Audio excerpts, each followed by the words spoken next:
اپنی لاہمی بہار دکھا رہے ہوتے ہیں۔ پینڈو کٹا قورمہ اور کٹا بریانی کو وہ شخص سمجھ ہی نہیں سکتا جس کا واسطہ کسی پینڈو شادی سے نہیں پڑا۔ اگر پینڈو شادی میں کٹوں کے بجائے بکرے کٹے ہیں تو سمجھ لینا چاہیے کہ شادی والا دبئی یا سعودیہ میں 10-15 برس لگا کر آیا ہے۔ بکروں والی شادیاں پھسپھسی، بے لطف اور بے جان سی ہوتی ہیں۔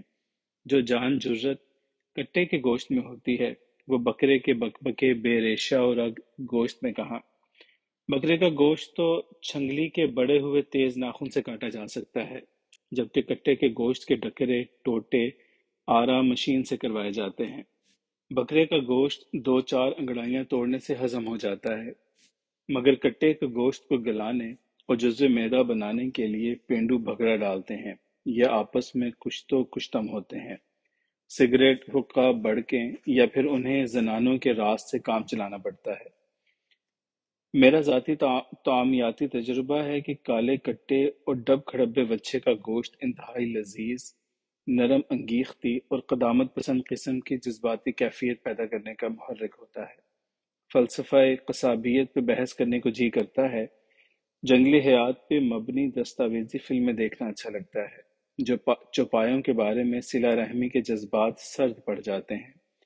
اعضائے رئیسہ عضلات خبیثہ میں تبدیلی سی محسوس ہونے لگتی ہے۔ ذہنی صلاحیتوں میں وائرس آ جاتا ہے۔ ایک بار اگر کسی کے منہ کٹے وچھے کا گوشت لگ جائے تو وہ بکرے، مرغے، مچھلی، بٹیر مرغابی سے منہ اٹھا لیتا ہے۔ تو میں بات کر رہا تھا کبیر احمد کی شادی کی۔ دیگیں دم پہ لگی تھیں، دیگوں میں کٹوں کا گوشت اپنے کھائے جانے کی دہائی دے رہا تھا، مگر ادھر لڑکی کا والد کسی کھونٹے پہ بندھتا دکھائی نہیں پڑتا تھا۔ مولوی، ملوانے اور باراتی وغیرہ تو سب غریب نیبو نچوڑے ہوئے تھے۔ شادی ہو تو متنجن کھلاؤ، 40واں ہو تو کھچڑا چکھاؤ۔ لیکن سچ تو یہ ہے کہ میری اپنی نیت میں کٹا ٹکرا رہا تھا۔ بچے کے نکاح کا تصفیہ تو محض بہانہ تھا، اصل مارکا تو میں کٹے کے ساتھ سر کرنے پہنچا تھا۔ ولی ہو یا قطب، چور ہو یا کوئی ڈاکو قاتل، پیٹ پوجا تو سب کے ساتھ لگی ہوتی ہے۔ ویسے ہی جیسے ہر دنیا دار کے ساتھ خود غرضی اور کمینگی جڑی ہوئی ہوتی ہے، اور کوئی بھی اس سے مبرہ نہیں ہوتا، بلکہ یہی کیفیت میری بھی تھی۔ لحم بھینس بچہ کی اشتہا آور مہک نے میری نیت کا ناس مار کر رکھ دیا ہوا تھا۔ اوپر اوپر کی میری الحمدللہ اور سبحان اللہ بھی دھیمی پڑتی جا رہی تھی۔ بھوک سے میری حالت یہ تھی کہ اگر در پردہ لڑکی کا باپ نکاح نہ دینے کی شرط پہ مجھے کٹے کا گوشت لا دیتا تو میں بھی اس کا ہم نوا بن جاتا۔ کمین کی داڑھی نہیں دیکھتی، داڑھ گیلی دیکھتی ہے۔ قصہ کو تا میں نے اس کے بھائی، 2 اور معتبر قسم کے لوگوں کو دوبارہ وہاں بھیجا اور یہ بھی کہا کسی نہ کسی طور چاہے زبردستی کرنی پڑے اسے لے آؤ۔ گھر کچھ زیادہ دور نہیں تھا، 10 منٹ میں وہ ستم ظریف بادل نخواستہ اپنے پاؤں پہ ہی چلا آیا۔ وہی الیک سلیک، بظاہر نہ کوئی تلخی نہ شکایت۔ اس کے برتاؤ رویے سے معلوم ہوتا تھا یہ وہ شخص ہی نہیں ہے جو اپنے گھر پہنچ کر پاؤں سے لے کر سر تک ٹوٹل بدل جاتا ہے اور ماتھے پہ آنکھیں رکھ کر 2 ٹوک انکار کر دیتا ہے۔ میں نے پوچھ لیا، حاجی صاحب نماز کا وقت ہوا چاہتا ہے، مولوی صاحب نے بھی ایک جنازہ بھگتانا ہے، ان باراتیوں کو بھی چھوڑیے، یہ پیشہ ور باراتی ہیں، میرا ہی کچھ لحاظ فرمائیں۔ مانا کہ میں ایک بابا ہوں مگر اس پاپی پیٹ کا میں بھی مرید ہوں، لہٰذا برائے مہربانی نکاح کا اعلان فرمائیے۔ اب آپ اس مسخرے کا جواب ملاحظہ فرمائیے اور سر دھنیے۔ میں تو کب سے تیار بیٹھا ہوں، دیر تو آپ کی طرف سے ہے۔ میرے سمیت سب لوگ اس کا منہ تکنے لگے کہ یہ 2 منہ کس منہ سے بول رہا ہے۔ میں نے فوراً کہا، اٹھیے مولوی صاحب، ان دونوں چچاؤں کو وکیل لے کر لڑکی کے پاس ہو آئیں۔ اس 2 منہیں کو میں نے باتوں میں لگا کر اپنے پاس بٹھا لیا۔ 15-20 منٹ میں وہ وہاں سے فارغ ہو کر واپس پہنچ گئے۔ اب لڑکے کو کلمے پڑھائے، چھہارے بانٹے، مبارک سلامت، اور پھر کھانا کھل گیا۔ رات 7 بجے کے قریب میں نے لاہور کا قصد کیا۔ اب رخصت کرتے وقت کبیر احمد نے ڈرتے ڈرتے پوچھ ہی لیا، بابا جی، میرے سسر، میرے ماموں انتہائی ایماندار، با اصول، شریف آدمی ہیں، یہ سارا ڈرامہ انہوں نے کیوں کیا جبکہ شادی طے تھی؟ پھر بار بار انکار کی وجہ؟ میں نے کار میں بیٹھتے ہوئے جواب دیا، اس کی وجہ وہ مٹی تھی، وہ زمین کا قطعہ جس پہ وہ اس وقت بیٹھے تھے۔ اس مٹی کے نیچے زمین کے اندر کہیں پارے کا ذخیرہ ہے۔ تمہارے ماموں کی طبع میں بھی مائکا کا تناسب زیادہ ہے۔ جب وہاں ہوتے ہیں تو اس وقت ان دھاتوں کی مقناطیسی لہروں کی زد میں آ کر اپنے دماغ کو کنٹرول نہیں کر پاتے۔ نتیجے میں وہ جھلا کر انکار کر دیتے تھے، اور جب وہ میرے پاس آتے تو جہاں میں بیٹھا تھا وہاں بہت نیچے چاندی اور نکل کے ذخائر ہیں۔ ان دھاتوں کے اثرات میں ان کا دماغ کام کرنے لگتا ہے اور وہ ہاں کہہ دیتے ہیں۔ اب وہ بولا، بابا جی میری شادی کا فیصلہ بھی تو انہوں نے اسی گھر میں بیٹھ کر کیا تھا۔ نہیں، یہ فیصلہ انہوں نے وہاں بیٹھ کر نہیں کیا تھا، وہ کوئی اور جگہ ہوگی، جا کر اپنی ساس سے دریافت کر لینا۔ پرندوں میں خاص طور پہ ایک قدرتی ریڈار سسٹم موجود ہوتا ہے جو انہیں فضا اور ہوا میں سلامتی اور پرواز میں رہنمائی عطا کرتا ہے، خصوصی طور پہ وہ پرندے جو موسموں کے مطابق ایک جگہ سے دوسری جگہ ہجرت کرتے ہیں۔ ایک ملک سے دوسرے ملکوں پرواز کرتے وقت زمین اور مٹی انہیں رہنمائی فراہم کرتے ہیں۔ پانی کا نام اس کے بعد آتا ہے کہ اس کی اپنی کشش برائے نام ہوتی ہے۔ ہاں، البتہ اس کے نیچے زمین کی کشش اس کی کشش کو دو چند کر دیتی ہے، لیکن رواں پانی اسے بہت حد تک معدوم کر دیتا ہے۔ رواں اور ہچکولے لیتا ہوا پانی لہروں کو اتھل پتھر کر کے نہیں، انہیں کمزور اور غلط ملت بنا دیتا ہے۔ مختلف پرندے اپنے فطری مزاج کے مطابق راستہ منتخب کرتے ہیں۔ اگر زیر زمین کی معدنیاتی لہریں ان کے تبع کے تحت ہیں تو وہ آسانی سے اپنی بلندی پرواز قائم رکھ سکتے ہیں اور طویل مسافت طے کر جاتے ہیں۔ دریں حال وہ بڑے منتشر اور تھکے تھکے ہوئے بدقت اپنا تمام سفر سر انجام کر پاتے ہیں۔ آپ کو معلوم ہوگا کہ مٹی کے ایک بظاہر معمولی ذرے کے 1 کروڑویں سالمے میں بھی ایک ایسا کائناتی سسٹم موجود ہے، اور اس ذرے سے ایک مکمل کائنات کی کلوننگ کی جا سکتی ہے، جو راہ بھی ادھر کو جاتی ہے، مقتل سے گزر کر جاتی ہے۔ مہاتما پروش یا درویش کامل، ان کی شروعات ہی مٹی ہوتی ہے۔ مٹی کی پہچان، اس کی بولی، اس کی خوشبو، اس کے باطن کی خبر، وہ سب جانتے ہوتے ہیں کہ انہوں نے اپنی تپسیا، مجاہدہ، چلہ یا وظیفہ کس جگہ، کس پرت پہ اور کتنی دیر تک کرنا ہے۔ پہاڑوں کی غاروں، کھووں، چلتے رکے پانی، دھرتی کے اوپر، نیچے، کنویں، باولیاں وغیرہ، وہ اپنی ریاضت اور ضرورت صورت کے مطابق ہی جگہ کا انتخاب کرتے ہیں۔ ہم دیکھتے ہیں کہ سادھو سنت درویش اپنی بھوک، سردی، گرمی، بارش، برسات وغیرہ میں بچ بچاؤ کا کوئی انتظام نہیں کرتے۔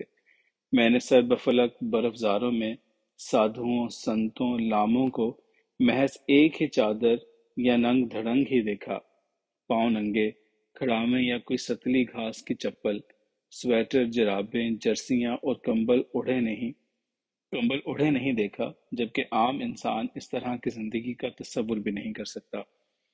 دیکھیں تو یہ بھی گوشت پوست اور حسیات بھرے انسان ہوتے ہیں، فرق صرف اتنا کہ وہ دانائے فطرت اور آشنائے راز ہوتے ہیں۔